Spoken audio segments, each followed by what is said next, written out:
Hello, good afternoon. Gagawa tayo ng red rice. Kapsa na naman na red rice.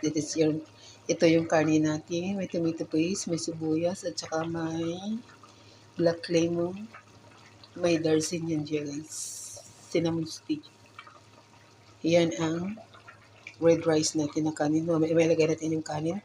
Kasi ano na siya. Ito yung parang soup natin, guys. With spinach. Tapos ito, guys, yung sibuyas natin. Ilalagay natin dyan sa red natin kanin. Kapsa. Kapsa na pula. May kapsa na puti.